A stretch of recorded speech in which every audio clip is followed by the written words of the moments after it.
It's time for the Mohney Show. High atop the third story of the historic Gibson House overlooking beautiful downtown Centralia. The star of the show, Steve Mohney. Yes.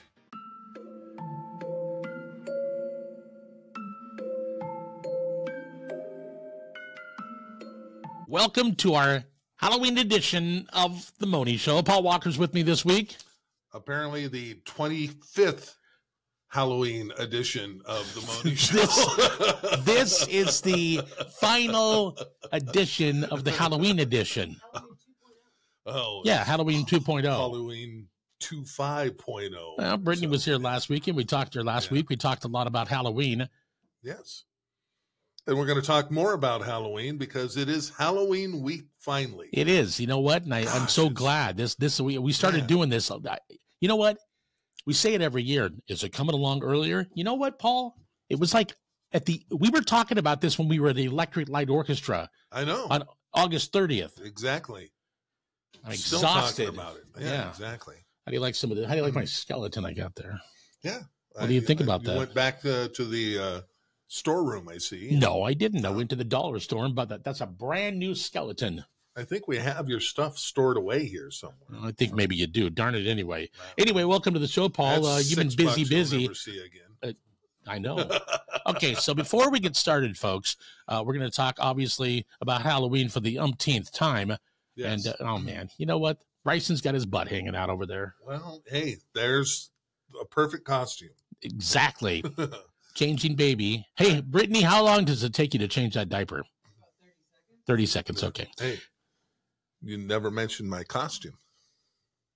That's a wonderful costume you have on. I'm a blade of grass. Oh, you're No, I didn't mention your costume, but one thing I am going to ask you, I want you to give me some information, some details on your most recent trip. Well, we're going to do that at another time here in the show. Okay, so we have lots to talk about. Okay. So that's something we need to talk about in another segment.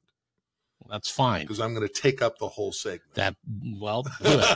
Folks, Paul had a very short trip. Yes. And we'll talk more about that.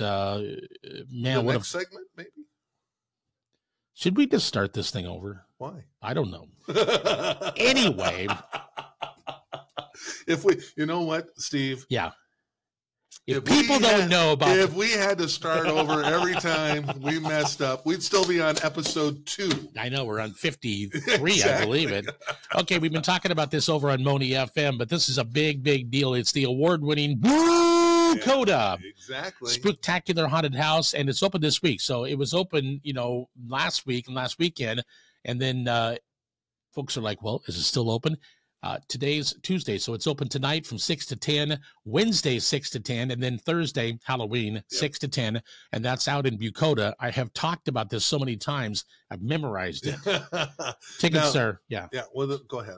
Tickets are $13 per person with a canned food donation, or you can get the VIP tickets for $20. Okay. I would assume that gets you in quicker or something. Yeah. Well, then the VIP treatment. What do you get? Do you get extra scared?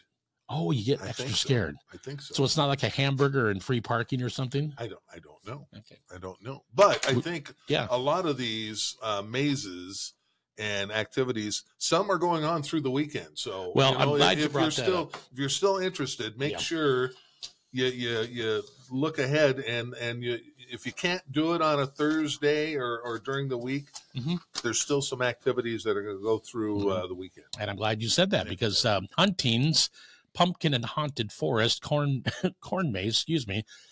It's the cough that won't go away. I know. Yeah. Jiminy Christmas. They're open until the 2nd of November. Okay. Yeah. And that's out on 600 Cinnabar Road in Cinnabar. Yeah. And we talked about, we've been talking about Halloween for about 5 weeks now. So the food vendors out there, this is on the weekend. So it'll be, one of my calendars on, I guess. Saturday. Yeah. Kettle corn, elephant ears, hot dogs, cotton candy. All that stuff. Yeah. Cajun food, burgers, all that. Yeah. Yeah. And Friday and Saturday, the Haunted Forest, dark till 11 o'clock. The Flashlight Corn Maze, Friday and Saturday, till 11 o'clock. And the hay rides on Friday and Saturday. It says Sunday, but it's over by then. Yep. 11 a.m. until 6 p.m. Can you think of anything else I might be missing? No, I don't think so. Okay. No. I just, encourage people that there's a lot of the trunk or treat events this week. Just take a look around and make sure you have the right details so you don't miss out. Take a look around, boy. It's bound to scare you. Yeah. And I will advocate strongly. Yes. That as a parent, mm-hmm. you can still take your kid out to your neighbors and trick or treat. Boy, I think that's still okay. I think it's okay. Please. Yeah. Normalcy. Can we have a little bit of it? Yeah. Go over to your neighborhood over there. Absolutely. You got a great I won't neighborhood. be there, but I'll be at a game. Yeah, you'll be at a game, but we usually put a thing. Here's what made me mad. Mad last year for Halloween. Did somebody rip it off? No. Oh. I had a big bowl of candy we just left out and said, hey thanks for stopping by and help yourself. Mm-hmm. Most of it was left. How come? I don't know. Now, it looked like some had taken some. Right. But I'm telling you what would you do as a kid? Dump the whole thing in my dang right. Yeah. We bought it, Yeah. Clearly, I'm going to eat it if you don't take it. Right. So I'll leave it out. And that's what Tony said. Well, some kids is going to come up and take it. I said, good. Get it out of here. But no, most of it was left. But, I did some investigation. I'm glad you brought that story up because Brittany and I went over there last year after this whole thing happened. Yeah. And I think the sign that said honor system, donate candy bars, $5 a piece. I think that's. That threw him off? That threw him off a little bit. All right. Whatever. You know what? I'm joking. Then I had to sit down and then I had to, eat half of it that night. You know what?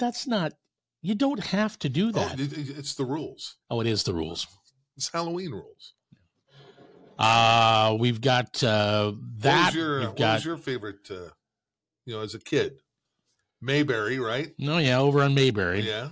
That was when I really came into my own as far as, trick or treating and costume. Well, you came into your own. Well, because I was, when we lived on like Johnson Road, I was too little. Yeah, I was like 3. Yeah. So by the time we got to Mayberry, out by the high school, I was 5 or 6 or something like that. And we would trick or treat. I mean, we'd get tired of walking. We'd go clear down Mayberry and then down Rancho Road. I think that's what it's called. Then Esham and then maybe Russell Road. And if you were down on like Mount Vista or Schubert Road, those areas out there, man, you were way away. Yeah, yeah. And we'd fill the, I had one of these. Yeah. I still have it, as a matter of fact, a little bit taller. And I'd fill that baby up. We'd get home, walk into the living room, and boy, it was, my brother and I, you stay over there. There was always some smart ass in the neighborhood that had to put something homemade in there. Oh. What is this? And candy was, that was the 70s. So candy was different. It was like just regular candy. Well, the fun size was actually fun. How about if we say it that way? The fun size was a regular size. Yes. Well, what it is now. Oh, man. Yeah. Reese's peanut butter cups and all that stuff. Oh, yeah. Big hunk. Yeah. Yeah, it was good. We had a good time, and we'd eat quite a bit of it, I think, on Halloween. I don't remember my parents really, confiscating, putting it up in the cupboard like that was going to deter us. Yeah. You know where the candy's at. Oh yeah, no, my they just let us have it. My parents had a different. They did. Take. Yeah. That was. Go ahead, eat it all. You're going to get sick, and I don't care. And it'll be gone. And obviously, it was different because little did they know I could put it all away. I know. And not get sick. Well, if it was a school night, it was different than if it was like a weekend night. Yeah. I mean, because I don't know, there was a little bit more leeway. I guess you could stay up later if it was, if it was on a weekend night. Well, that and Halloween in the 70s was dependent on one thing. It really didn't matter what the night was. It was always about the weather. Oh, yeah. If it was pouring down rain, that was just miserable. Yeah. But even a cool, crisp night, I don't know how many times, this is Glenwood Park, yeah. Tumwater. Tumwater. Lots of kids in the neighborhood. Oh yeah, it's full. This is the one I've talked about. They used to have a pet parade. It was a very interactive neighborhood. A lot of kids. That's great. And no street lights. All right, through the whole thing. But the whole road was lit up because all the parents are out there puffing away, smoking their Terrytons and Salems and everything else. Most dads have an oldie beer. I know.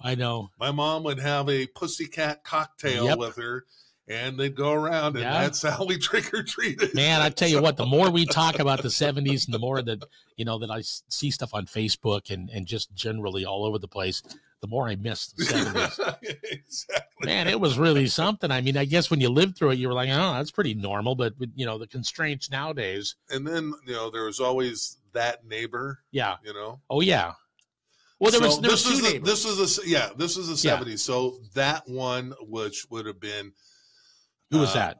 She would have been a professor at Evergreen State College, very hippie-ish, whatever. Yeah. Her name was Mary Jim. Mary Jim? Yep. And she rode one of those big three-wheeled bikes with the basket, and she was all dressed in a clown. Oh, watch out, here comes Mary Jim. So she bought my dad's old Ford pickup. Just a really old one. Yeah. She painted it yellow and orange. Sure she did. Like a clown car. Well, I'm going to take one from the Red Foreman book right now. What, did y'all hopped up on dope or what? I think it was a natural high. Oh, it's a natural. She was an evergreen, I guess. So, but 70s. Mary Jim. So watch out for Mary Jim. Did she have any candy in the basket in the back? Or? Oh, no. Very nice lady. Hold on. How old was she? She would have been late 30s, early 40s. She had a son. Wow. That my brother was friends with. I mean, because I think that ladies and like girls that's like a different age. I mean, because you were just describing her as somebody that might have been a little bit younger. But I guess if she's riding a three-wheeler. Yeah, she's riding a three-wheeler. Well, and let's just say she probably needed the three wheels. So. So you got all these parents, they're out there smoking cigarettes. The kids are running wild. It doesn't matter if there's any light out there. I mean, because the other thing, everybody knows everybody. So nobody better get into trouble. There wasn't hijinks out there. There was, a lot of yelling, knock it off. Yeah. You little bastard. So I was thinking there was two people in the neighborhood. So because I didn't know you were going to bring, what is it? Mary Jo? Mary Jim. Mary Jim. Yeah. Mary Jo was her twin, I think. Oh, okay. So there's somebody in the neighborhood that always turns their light off. Oh, yeah. The Thompsons. Yeah, okay. Oh, yeah. And then there's somebody, hold on. And then there's the other, on the complete flip side, the person that has the big candy bars. Oh, yeah. Yeah, never knew their, the Lockwoods. Oh, Gary Lockwood's. Was Carol Lockwood. Sorry, that's, remember Gary Lockwood? Oh, I know that. It could have been, but that was the Lockwoods. So there's, they had this really big house back off the road, and but it was always worth it because you wanted to go to the short driveways because you could pick off the candy, a lot faster. You got to crank that stuff out. You're on a time. Crank it out, exactly. Mom's like breathing down your neck to, get that stuff. It's all about pounds per. Yes, and it didn't matter. Pumpkin. It didn't matter how long the driveway. Mm-hmm. Mom was not walking up the driveway. Nope. You go up there, get your candy, and come back. That driveway could have been from me to you. Yeah. I'm staying right here. I'll be right here when you get done. No, it could have been a mile down there. You can walk there and back. I'm not walking down there. So I'm surprised she didn't follow you in the car. Oh no. She. It's harder to drink your pussycat and smoke at the same time if you're driving. So, of course, my dad would do that with his knees. Drive. Don't we all? Exactly. I got a funny story about my big brother, but we won't tell that one. So now as we got older, we hit the 10, 11, and 12. Yeah. Then we thought we were really clever. Sure you did. You know the trick. There's so many. Oh. Change costume. You know what? I never did that. And go out again. Oh. And it's like. Did they not know that this 6'4" kid that was 11 years old. Of course, we weren't the only ones doing that, and so all the neighbors knew. I'm not Beatty. That was my brother. Trick or treat. Weren't you here before? No. No. Oh, okay. Oh, okay. Yeah, whatever. Well, that's funny because that's your mom out there. Did she go home for a refill? Well, it's well, not when you're 10, 11, or 12. Yeah. You were on your own. So, but the other parents were still out there, so Yeah. you had to watch out because they had also call you an ass and knock it off. Okay. Well, you were just to the point where you knew that it was coming to an end. Yes. Yeah. You know, you knew. I mean, what's the age? Is it 13? Is that too late? 14? I think I was 14, still trick or treating. I always felt sixth grade. Sixth grade. Because remember now the hierarchy, we had a different hierarchy. Yeah. Junior high was 7th and 8th grade. Although 6th grade we were in our own wing and we didn't trade classes there. Yeah. You know, so and it was junior high. It wasn't high school. Well, know, let's to take one from David Letterman. Let's back up and think about what's being said here. Okay. In junior high, 7th and 8th grade, here at when they called it Centralia Junior High School, it seemed at the time that we were treated older. Yes. And then in high school, man, I'll tell you what, you're over there smoking it up. Oh, yeah, absolutely. And then college, It was like, you were, you haven't showed up for class for, a week or whatever. Yep. Now it's almost like college. And I noticed this when I was at college, a while back here, they treat you like children. Yeah. So I mean, maybe that has something to do with it. It was definitely a different time. Yes, it was. There's no question about that. Yeah. And once you got to 7, that's when the parties came in. Yeah. Someone was, there were several, classmates that were having parties. And you punch. went to those and did that kind of thing. And we had one year we were talking about the weather, and we lived on Mayberry. And I remember it being, just really warm. That was one of the times that I'm like, whoa, this is really cool. Yeah. Because it was in like the upper 50s, maybe like 60. Yeah. One night. No, you know what? There was another one of those, I think maybe in like 08 or something like that. I remember 2 Halloweens where it was like, man, this is like really cool. Yeah. Other than the pouring down rain. I remember kind of the little bit of fog and cool and clear, a lot. But yeah. Do you have a costume that you specifically remember as a kid that was? My mom always made our costumes, so then I think I should have brought that in. It's in a tote that for my mom, but she made me a bat costume. Okay. Boy. See, my mom. I should have brought the picture. So we got the little box. Then I think it was painted. We got the little box. Yeah. With the mask. Oh yeah. And then just whatever little drape thing that you put in. So I specifically remember Casper, the friendly ghost. No, I was Casper at one point. Well, she, to my recollection, and sorry, Mom, if I'm wrong. To my recollection, there was not a lot of purchased. Gotcha. Yeah, we're not buying that stuff. I can make it. Yeah. Okay. Yeah. So, but one year I did get this mask. I had friends with moms like that. So, yeah, absolutely. But my mom was, no, I'm not making that. I was a scarecrow one year. Okay. I think I still have that mask. And then my brother got this mask. Danny got this mask. It was like, it was a forehead and then like a kind of a guy's face and glasses. Man, we had that thing for decades. It was like the stupidest mask ever, but it was fun. Exactly. Yeah. Exactly. Now my middle brother, Tom, he was in the Cub Scouts. Uh-huh. And so, you know who the den mom was? Was it your mom, really? My mom and her friend Joanne. Your mom was a den mom? My brother and his friend Rick. And so Joanne and mom were, didn't that violate like 7 rules in the Cub Scouts? I have no idea. Okay. I don't think they cared either. I'm sure them smoking and drinking pussycats while they're doing their, if you don't know what a pussycat is, I did find it.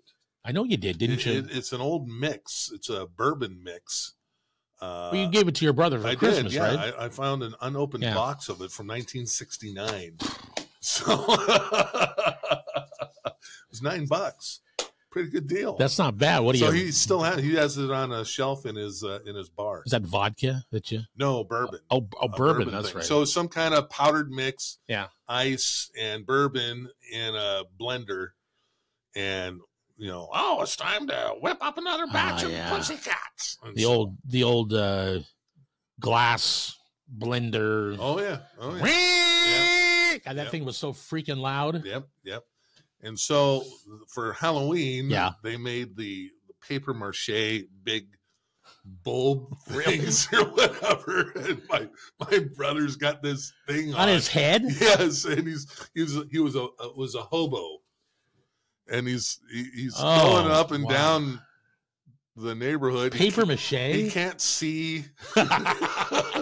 He finally took it off, just drenched in sweat. I go, what are you doing? So he's got plaster Paris. Well, it was this.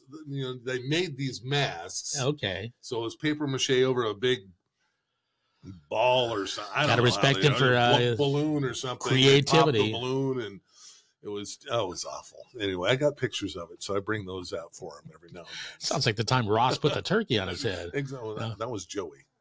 Well, that was Joey. That was Joey. Sorry. Yeah, exactly. Close enough. But yeah, it's similar. It actually looks similar to that. Who the hell would put a turkey on their head? Joey. Yeah, exactly. That's a lot of. Anyway, yeah. In fact, you could go. That could be a good costume. I'm not turkey head. I'm not dressing up. You gonna dress up? I'm a blade. That's what it is. Grass. Here I am. No, well, I'll dress up as a sports broadcaster this year. I'm gonna dress up as a carpenter. I was gonna tape that yesterday when I was ripping out the bathroom floor. Yeah. Yeah, I thought this. No, never mind. I don't want this. This isn't attractive at all. Hey, one place. Don't forget. I'm not sure if they're open, but. Because I know tons of people have been out there, but out on Goodrich Road, the pumpkin patch. We did that's one of the ones we mentioned, but not as much as the rest of them. And they do so much good stuff for the community. Okay. Out at the pumpkin patch on Goodrich Road. They have all the kids out there from all the various schools. And I remember going out there. All right. It's just a really good time. Corn maze and all that stuff. Hey, I was going to ask Brittany, because, you got Bryson there, and you did dress him up a little bit. I've seen some pictures, but where did you go with the kids to get pumpkins? We actually went to a private party. Oh, okay. Gave out pumpkins to kids. Nice. So we went to Goodrich Road. So grab Paul's mic for a second. Just pull it over there. So how did your event go on Sunday? Oh, you're talking about Teal Pumpkin? Yeah, Teal Pumpkin. It was good. Sorry that you have to look at this, Paul. You got to turn around a little bit there so they can. Yeah, there you go. Well, then I'm going to be like sitting in Paul's lap. Yeah, I know. Well, I want to hear about Teal Pumpkin. So, man, he's really talking now, isn't he? It was good. Yeah, he has lots to say. And you can see he spit up on me on the one side there. So, but Teal Pumpkin was good. That's the way it goes. We had Centralia Police Department there, Lewis County Accessible Recreation, Gray Wolf Defense. There was just a whole. So the cops weren't there because you were making too much noise. No, they showed up before the event started. Ruben Ramirez, the Kano. Very good. Enough to be there. So it was a success. It was good. Yeah, we had a full parking lot. The weather held out just perfectly. I know. It was amazing. Probably a good couple hundred kids, which is pretty great considering the rain. And this was for what again? This is Teal Pumpkin, so it's a non-food trunk or treat event for kids who can't have candy. Okay. Whether it's disabilities, food allergies, whatever. So we had several parents this year again come up and say, "Hey, I've never been able to take my kid trick or treating because they have a peanut allergy." Right. And there's no way you can get around that. So having a non-food that's great.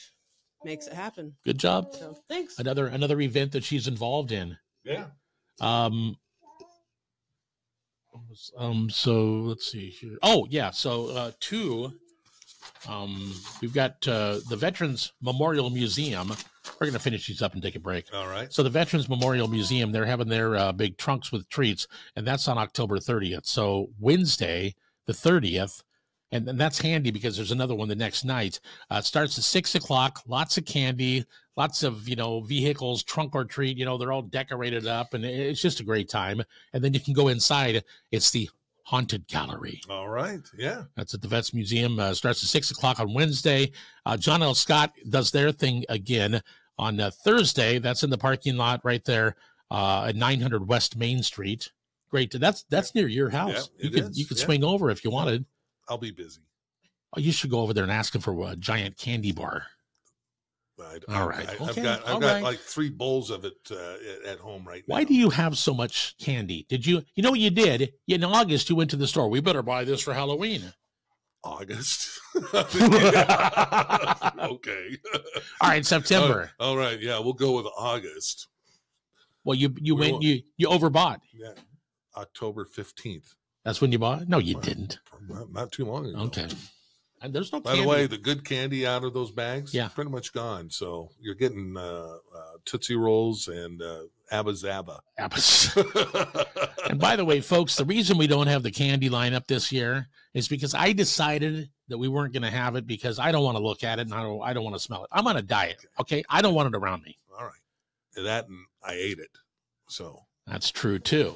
If you're out there, you might want to bundle up because it's going to be wet on Thursday, it looks like, with the forecast. Is it? I think so. The day we're taping here is Tuesday. It's nice outside today, but it's rain chance back at 100% tomorrow. Oh, okay. So, one last one here. Trick or treat downtown Chehalis. This is on Halloween.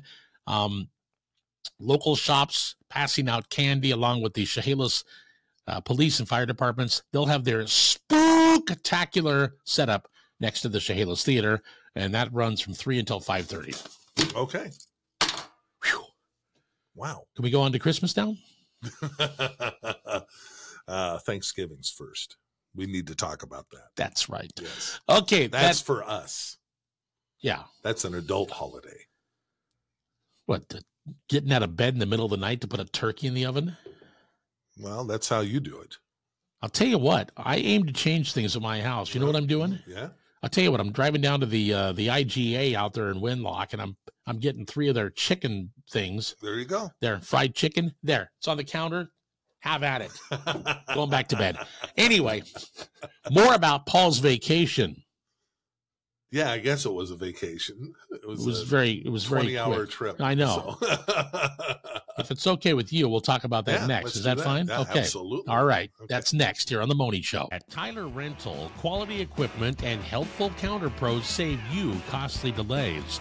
For projects big and small, Tyler has Genie man lifts and forklifts, Deere excavators, welders, and generators, plus new tools from Steel, Milwaukee, and Hilti. While you're in the store, shop for hard hats, safety glasses, gloves, hearing protection, and much more. Contractors and homeowners depend on Tyler Rental for selection and well-maintained equipment to avoid downtime. Tyler Rental, 153 Hamilton Road, south of Chehalis. The weather is changing, and it's time to make sure your vehicle is ready for heavy rain, cold morning starts, plus ice and snow. Schedule an appointment now at Point S Centralia OK Tire to have a multi-point inspection. The pros at Point S will check your shocks, brakes, including fluid, battery, and of course your tires. Point S Centralia OK Tire has the best brand name tires like Cooper, Goodyear, and Nokian in stock and ready to put on. Your new tires also come with a warranty good at over 200 locations. Point S Centralia OK Tire, 1741 Harrison Avenue in Centralia.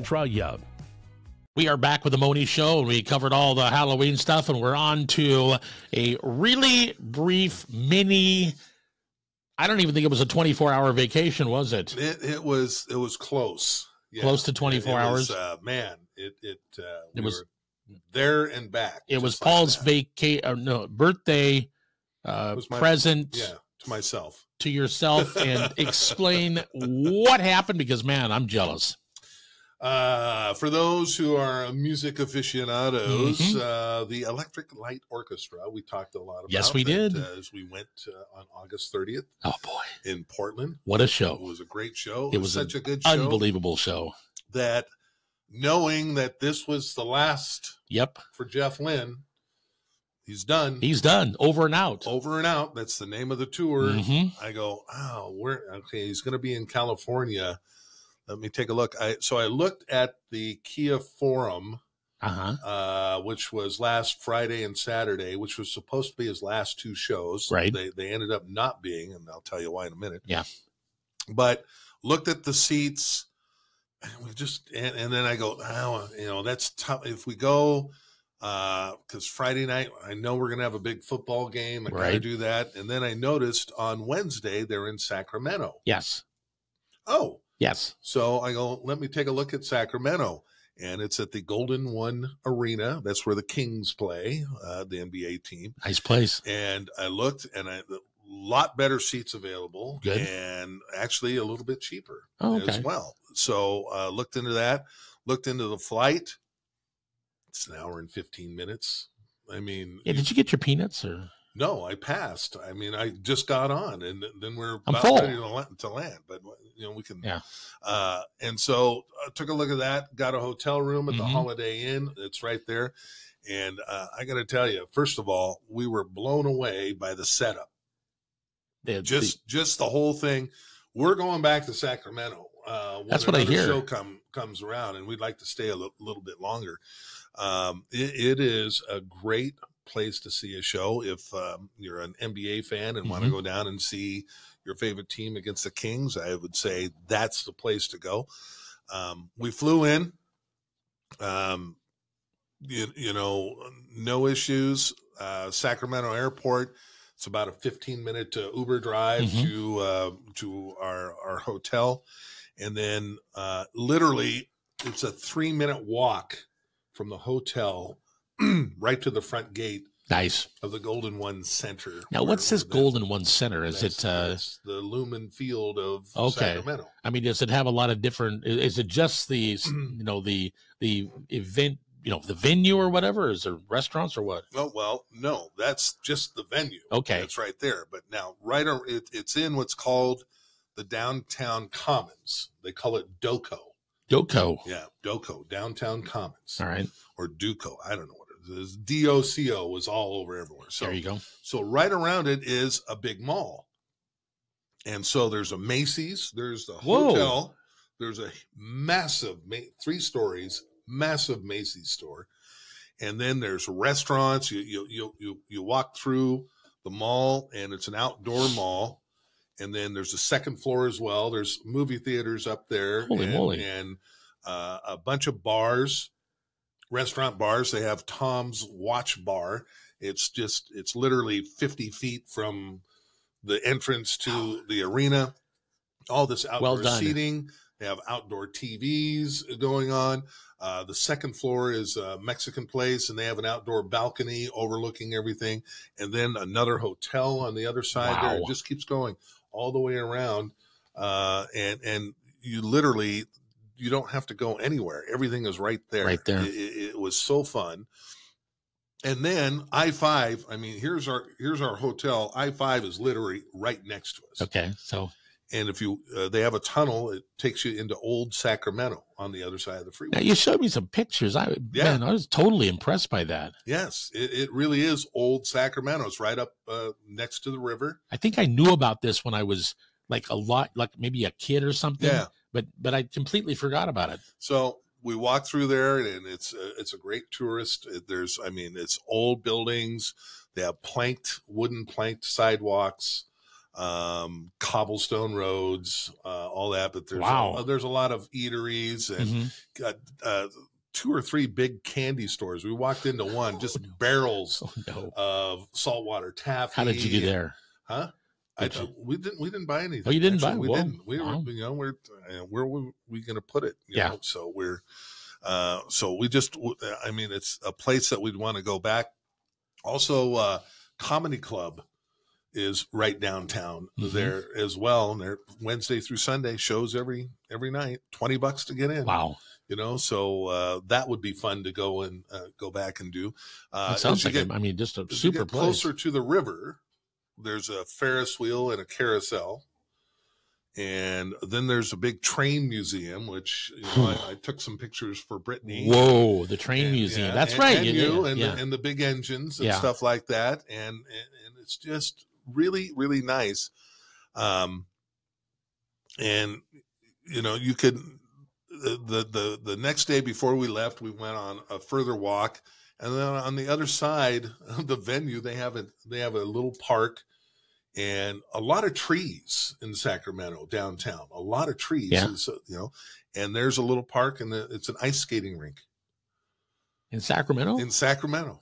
Wow. Yeah, Whoa. yeah, and Wow. taverns That is. and restaurants and little eateries all around it. I mean, Boy, Sacramento, California. It's it's 80 degrees there right now. it was then. How can we not make this happen here? I don't. They did it. I've been talking about an ice skating rink around here for decades. Yeah, Wouldn't that be cool? yeah. I mean, Absolutely. Olympia does it up there. Yeah, They bring in the Yep. portable one. Yep. I made one on the patio one time. Anyway, so tell us about the reason you were there. The reason we were there, of Okay. course, is it was supposed to be the third to last Show. of the United States tour for Jeff Lynne and the Electric Light Orchestra. It ends up being the fourth to last show. Tonight, we're taping this on Tuesday, the 29th. Right. Tonight is the official last show, which is in Phoenix. Had us a little worried because this show was supposed to be last Monday before Sacramento. They had to cancel it because of illness in the band. They never said who or how many. Right. They just said, so they canceled it and rescheduled that for this night, which meant that is now the official last show. So they're Tonight, Tuesday, the 29th, is their last show in Phoenix. wow. So I'm glad we got to see him. Yeah, I mean, you got to see him. So that's your third time, I believe, right? It's the third time. We saw him in the 2019 Okay. at the Tacoma Dome. Saw him in the Motor Center on August 30th with you and and Big Guy, right? Oh yeah, Iraq. Yeah. Eric's got a couple of different names. We call him Iraq, Eric. We also call him Lane Meyer Okay. from the movie Better Off Dead. What's your name? Lane Meyer. Shout out to Lane Meyer. And so Tony and I went down there. We had great seats again down on the floor. But I'll tell you what, that's the other thing about this arena. Yeah. I don't think there's a bad seat in the house. Wow, that's always nice. I don't think there is. And we looked around. And I go, and for what we paid, it wasn't crazy. I think they were about $200 seats, but we were, I think, about 15 rows back or something like that. We're pretty close. That's pretty good because when you start pricing these tickets as of late, my God. But the same, actually, they were a little more expensive in the upper bowl because they were just. I mean, you're just right there. So compared to the tickets that we had in Portland, how were these? Were these a lot better? Oh, no, I wouldn't say a lot better. In fact, I probably like the Portland tickets better because, and I looked for those same seats because it was the front row of a row. That was a gift. The aisle. That was a game changer, my friend. So that was fun to have. Otherwise, I mean, there's people there and it was, we were in. Right. And we're further closed in. But I really like that aisle in front where we have we had 10 feet in front of us. Yeah, to before stand the next floor seat started. Right. So we could, act like idiots. Yeah. And we were in front of the mix. I always say, a floor seat is good from the mixing station in. Yeah, because they're there. Yeah. I mean, it's not that they're listening. They've got headphones on. Right. But I mean, right. But they got to see. They got to know. They got to make sure everything is going exactly the right way. But boy, what a good show. I would say I would grade this performance against the one in Portland as slightly better than what we saw in Portland. Well, they had maybe a day or two more to rest, or you never know. Well, I think more than anything, it seemed Jeff Lynne was a little more Jeff Lynne, and when I mean a little more energetic, it wouldn't take a whole lot because and this is not a lot of people that have never seen him and go, oh, what's wrong with him? No, this is how he's always been. Jeff's very quiet. That's he's why very him and George, quiet, shy, doesn't like to tour, never did. No. Had a lot in common with George Harrison. Yeah, the two of them would sit in the room and they would talk to each other, but they were not really too outgoing. Well, and in fact, George and just so you know, I'm putting the finishing touches on a story about our trip. Oh, good. And so that's going to be on the Eli Network, and it'll be on Mohney FM page as well, and probably on the podcast page as well. Good. Show. Because we'll your stories are Paul's a hell of a writer, so read it. It's fun. We got a lot of clips. So I downloaded all my clips. And so, of course, the encore is Mr. Blue Sky. Yeah. They did change it. Oh, they did? They changed the order. Sometime after Portland, they went to just one encore song. They moved Don't Bring Me Down to the final song of the regular set. What'd they drop? They didn't drop anything. Oh, okay. They just moved Don't Bring Me Down, and they only did Mr. Blue Sky as the encore. That was it. So if you remember when we did it, they did Don't Bring Me Down and Mr. Blue Sky as the encore. And somewhere along the way, they said, no, let's make that the last song of the regular set. And we're only going to finish with Mr. Blue Sky. So yeah, it was the same exact order, other than that. And the musicians were all the same, positions. These are the best musicians in the world. Yeah. This is the difference between high school football and playing for professional, NFL. I mean, they're just phenomenal. And again, it was a really interesting experience. And I know you can, there wasn't any sadness. No. It wasn't, we're never going to see him again. Well, you barely saw him to begin with. So first of all, you come in appreciating that if you really liked him, that, I can't believe I can still get a chance to see him, because you really didn't have a chance to see him. No, you didn't have a chance. I mean, I never thought, I wish I could go see Electric Light Orchestra, because there was a time when the guys in the band went out as ELO, but they didn't have Jeff Lynne with them. So who's singing the songs? So I wasn't interested in that.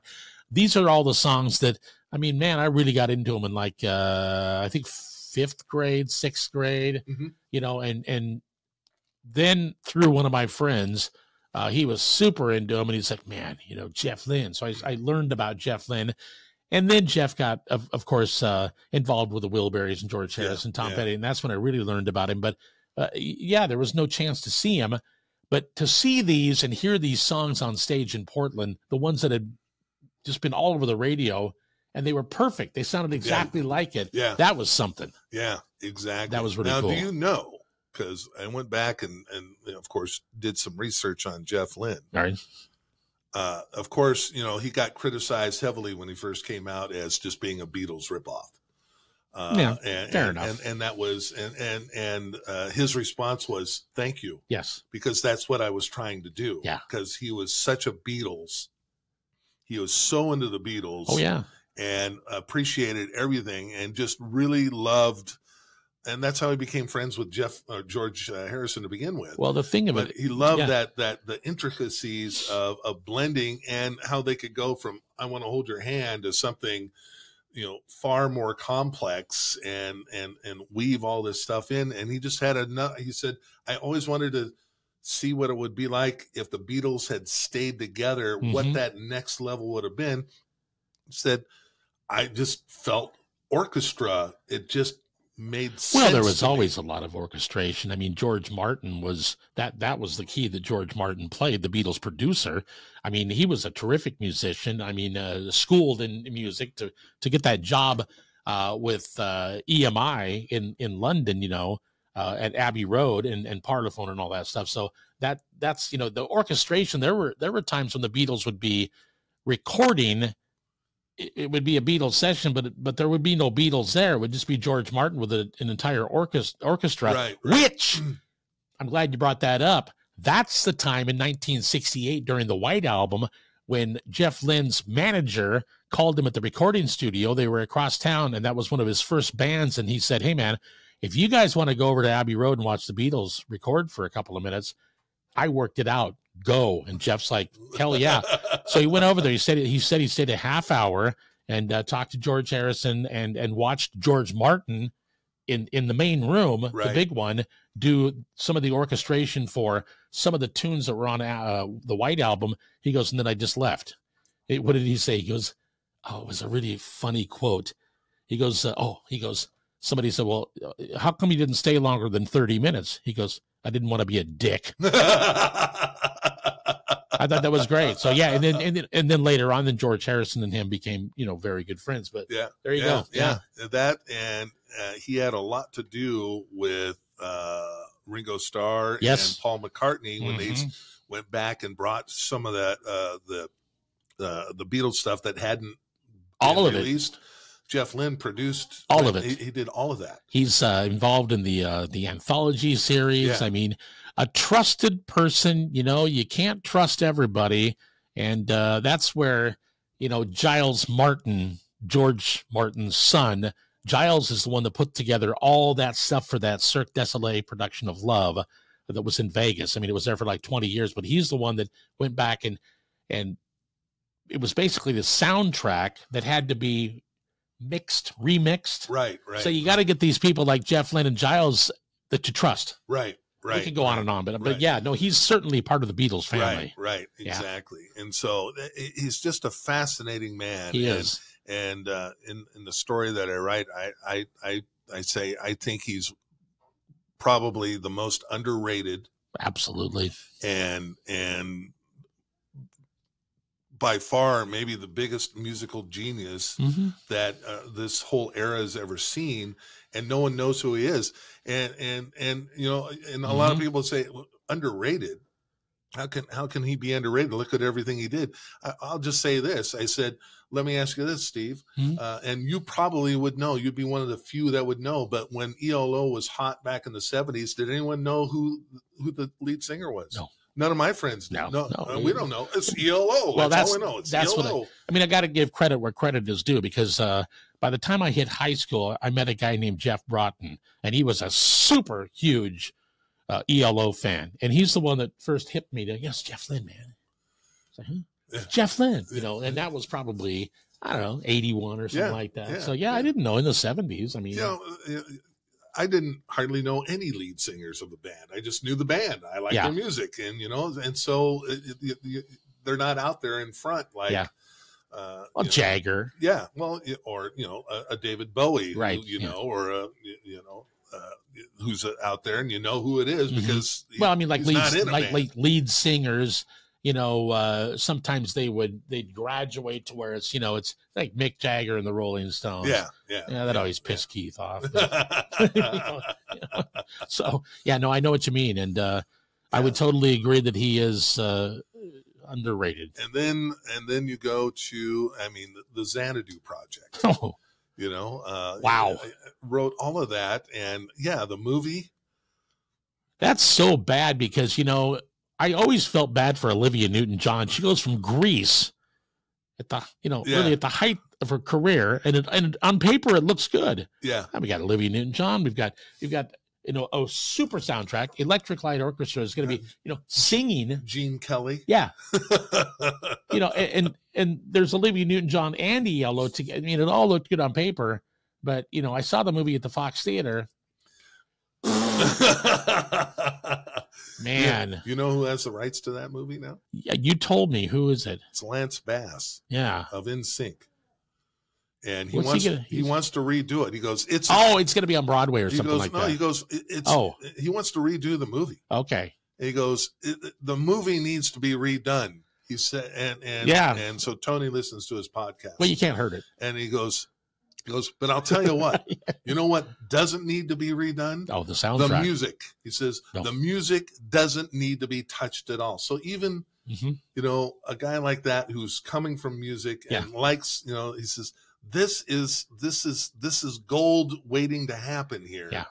That's one of the things that I always said, when I was on the radio, you'd come out of some of the, like the ELO with Olivia Newton-John. Hey, fantastic tune, music, a dud, but the soundtrack was wonderful.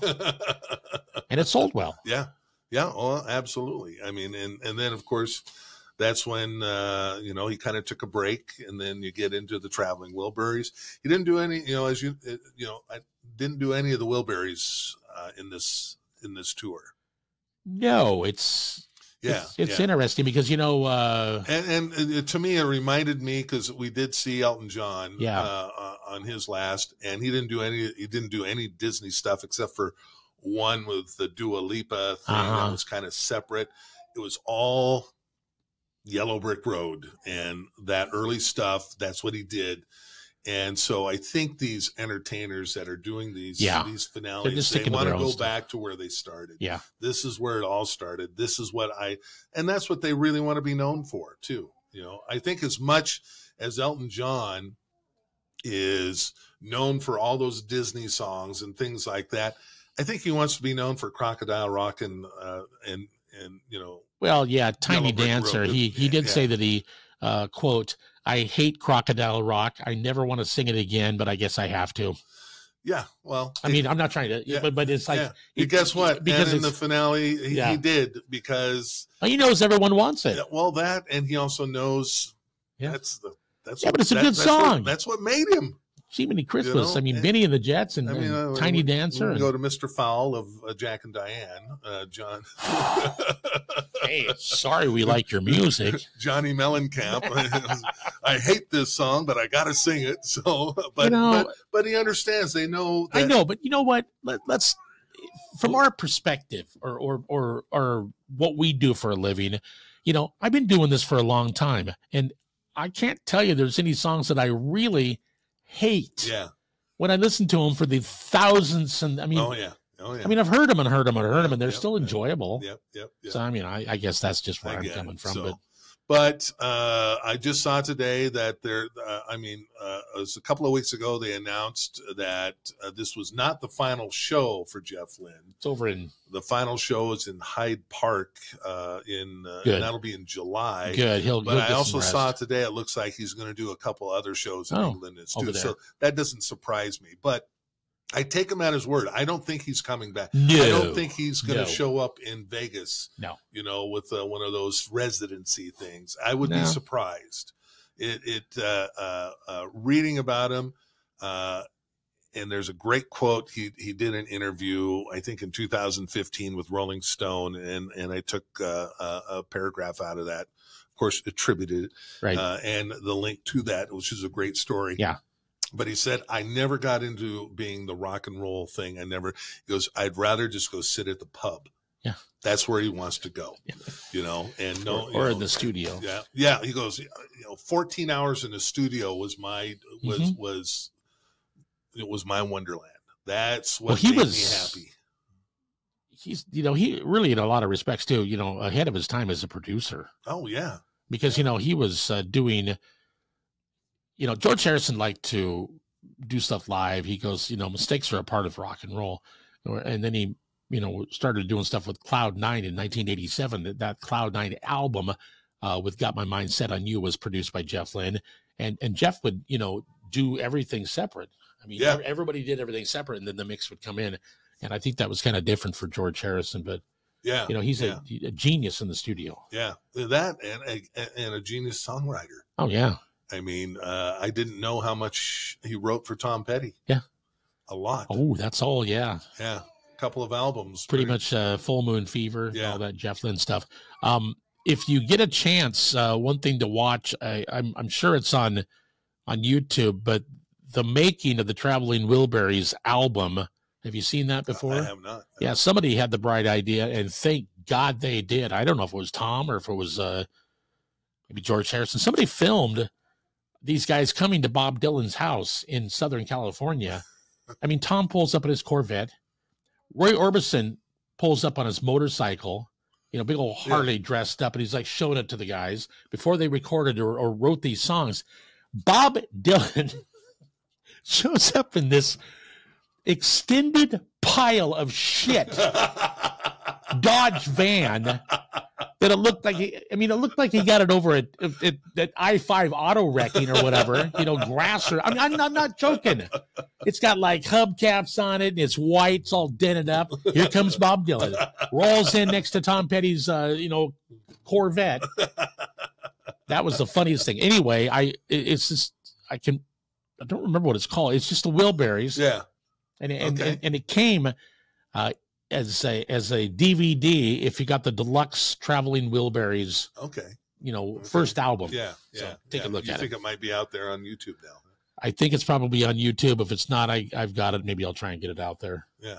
I mean, oh, whoa, copyright. Yeah, Sorry. exactly. Oh, sorry. You don't want the police coming. So, Paul, I'm glad you had a good time and happy belated birthday. Oh, well, thank you. Boy, that was a great way to spend it. Great way to spend it. My favorite part of the entire concert, and I am, as you said, great musicians, but I think his name is Ian Hornell, the backup singer. Yes. And then it's Melanie Lewis McDonald, who does the opera.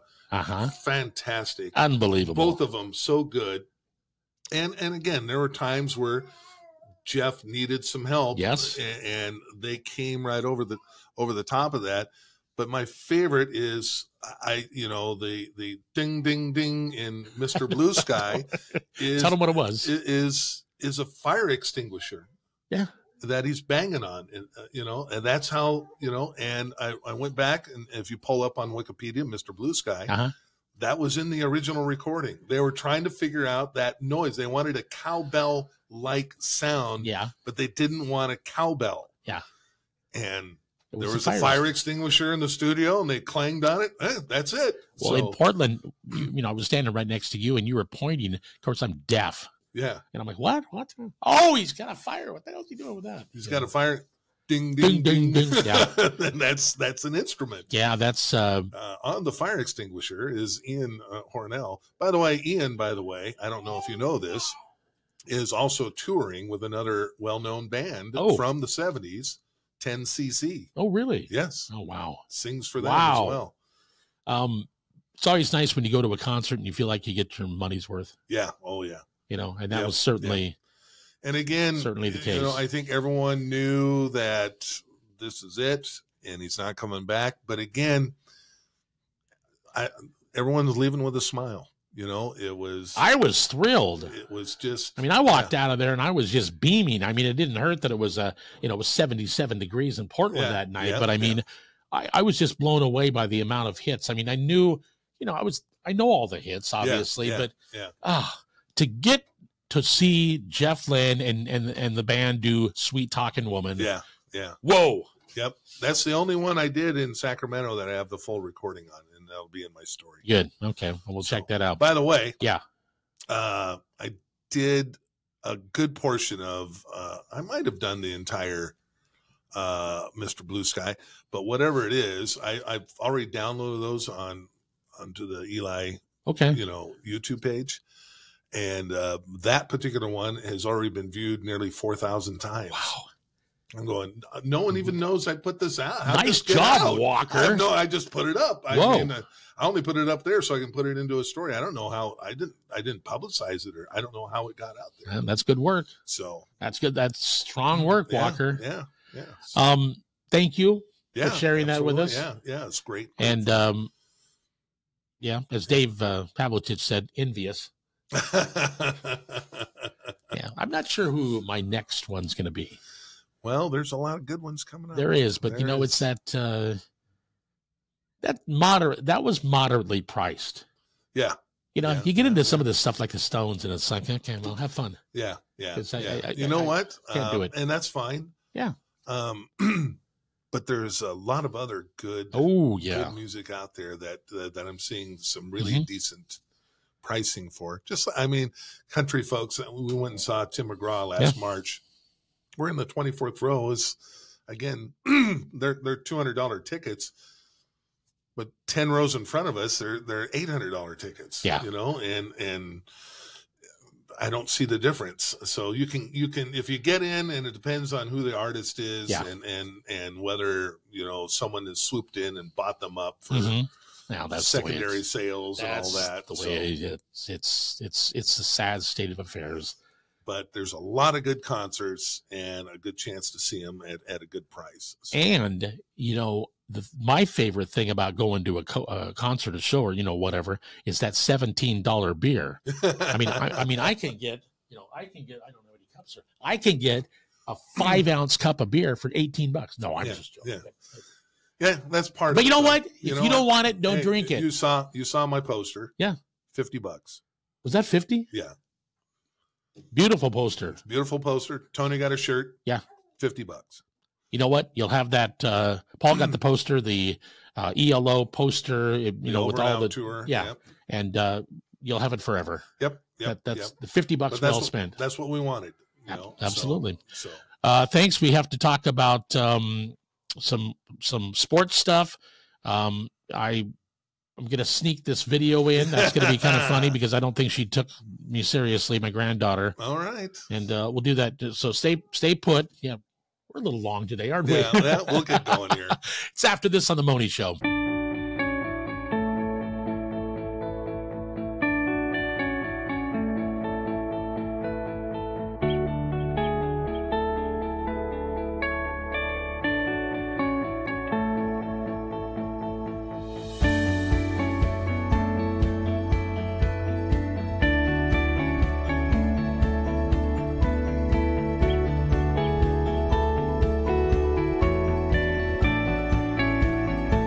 The real estate market is changing, and John L. Scott can answer your questions with a free market analysis.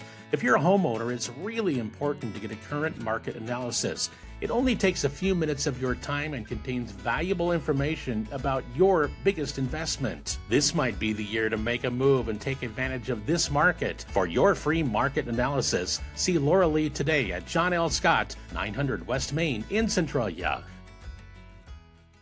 And we're back on the Mohney Show. Boy, I'll tell you what, we've covered a lot of ground. Yeah. Now we're into sports, and you've got stuff to talk about. But I did want to say the last Saturday, I was up at Olympia High School. Yeah, because Ingersoll Stadium. Yeah, Ingersoll Stadium. And my let's see, I have to figure this out. My 9-year-old grandson Jack was playing on the junior cats, and I'm trying to figure. Yeah, so you got the 3 there anyway. Mm-hmm. And great game, fun. But my granddaughter Sky is a cheerleader for the junior cats, and she was kind of giving me the eye, like, "What are you doing over there?" And I'm like, I have my camera. You're doing the video, right? I'm doing the video, and I said, "You know what? I'm going to put you on the podcast." And I don't think she really believed me. Okay, so Sky's like, I think if I remember, she's she might be in kind of in the middle and in the back, I believe, and she's got very long. Although I think it's up, but she's got long dark hair. So anyway, so we're going to cut over and watch about 30 seconds of Sky cheerleading right now here on the Mohney Show. So watch this.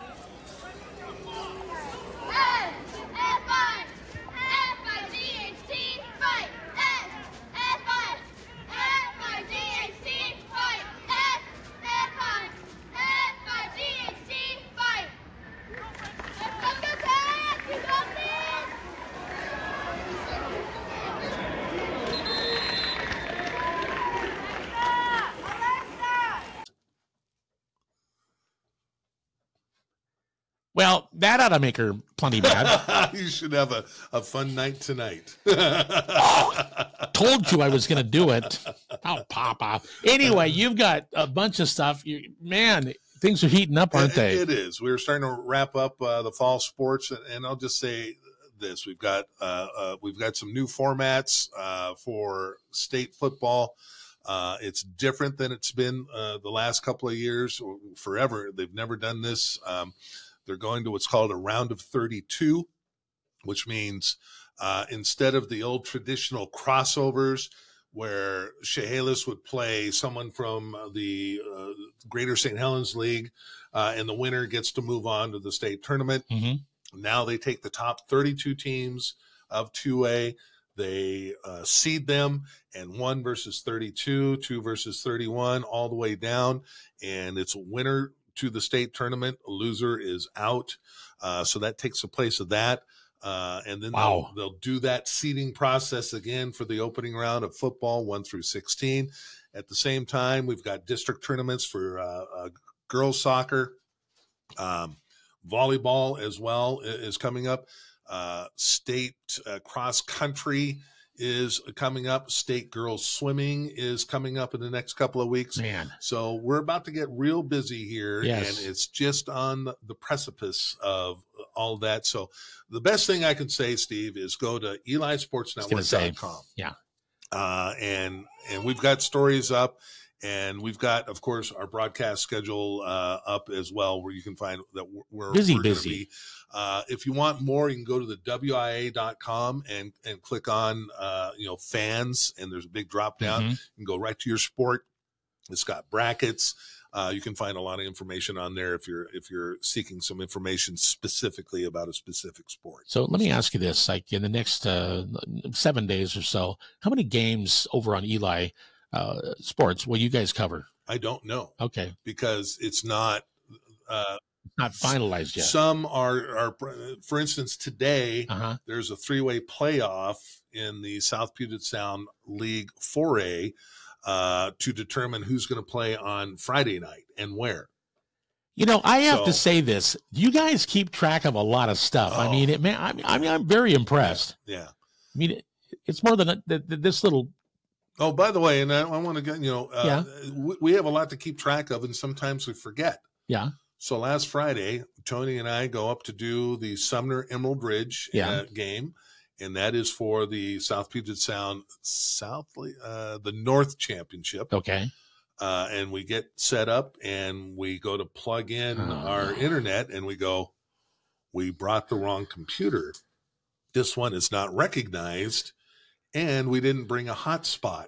We have no Wi-Fi and we have no internet. Oh, no. And I go, oh, geez, we're in trouble here. Yeah. So it just so happened that I tell you what. Yeah. Next year during homecoming, we're gonna go up early, and I'm gonna give you the experience that Sumner does on their homecoming. So Sumner, this game was for the division championship. Okay. It was senior night. Yeah. It was homecoming.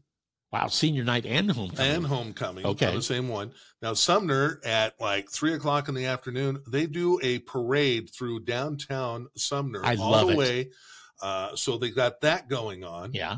And of course, King 5 decides this has got to be the game of the night. So Chris Egan and King 5 is there, and they do their thing. So King 5 is set up, and Chris, a good friend to Eli Sports, does a great job.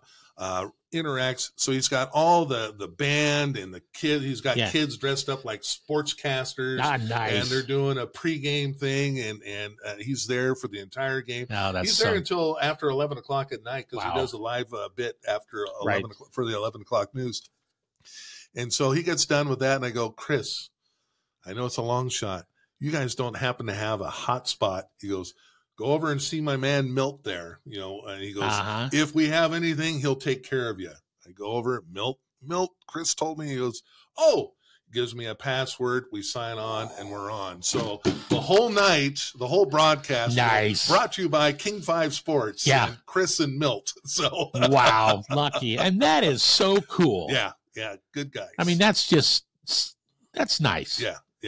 We're all doing this for the kids. Yep. Exactly. And we love to share. Todd Millis is a longtime sports reporter, and he writes for, I forget the name, Scorebook Live. We love to share his stuff. The Chronicle, when they put out stories that we're not covering, we like to share that. Tim Martinez and Micah Rice and Meg Wachnick down in the Vancouver area. They had a terrific story not too long ago that we were able to share, and that a lot of people, so what we like to do is I like to break all the rules of media, as you know. Yeah, I know. What were the old rules of media?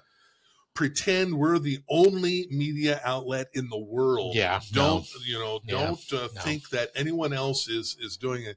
Well, I break all those rules because I embrace everyone that's calling. Absolutely. Or writing or reporting about high school sports. And we don't take their stories for the good of the kids, for the good of the folks that want to know the information. Exactly.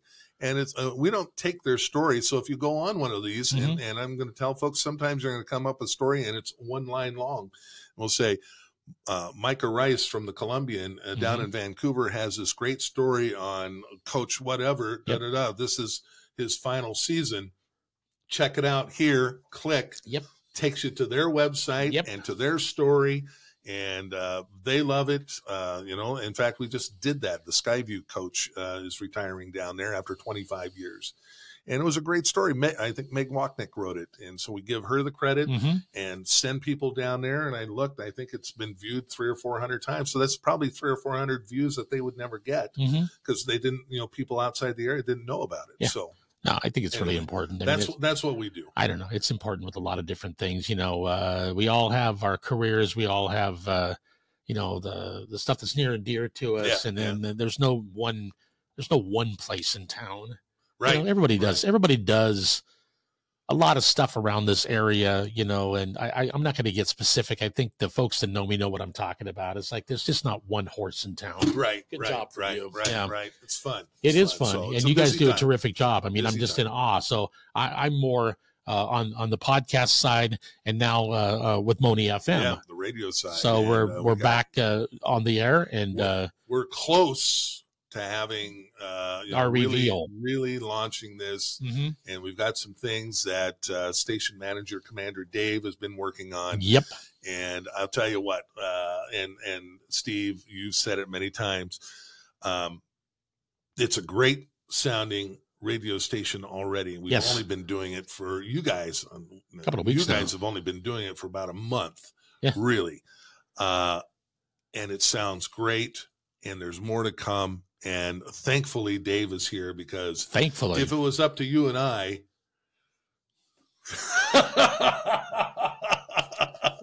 I'll just do this real quickly here. How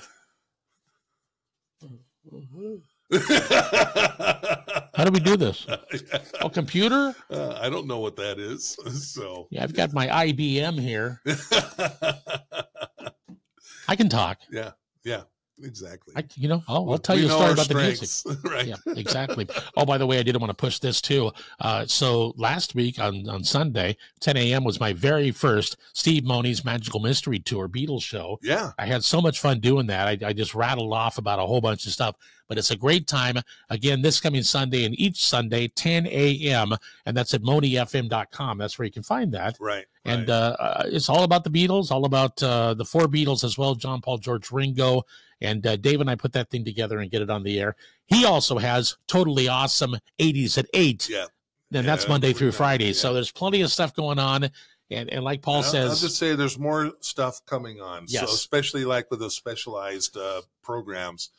I think working with our IT extraordinaire there, I, for one, would like those run on Sunday and then put on the website. We will. We're exploring that right now. Again, you'll be able to click on it. A lot of work to do. We still have stuff. It's going to be a lot of fun, though. So buckle up, and more information is coming on Mohney FM, and we're going to have a blast. One thing I did want to throw into this, since this is technically our Halloween show for the 19th time this year, I did want to say this. I've been getting here really early in the morning to do the show. It's not completely live, but it's within about 10 minutes. Yeah. So I'm here in the studio, but one of the things that I got to thinking about, especially this time of the year, we're here at the O'Blarney's building.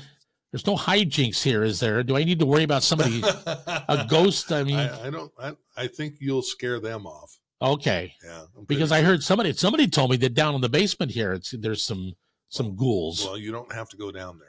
Okay. You're not allowed. So I'm okay when I'm here by myself. Yeah, they're afraid of heights, apparently. Oh, okay. Because at the Fox Theater, when I was doing the movie thing back in high school, there was always a little creaking and there was a lot of creaking. Yeah, okay.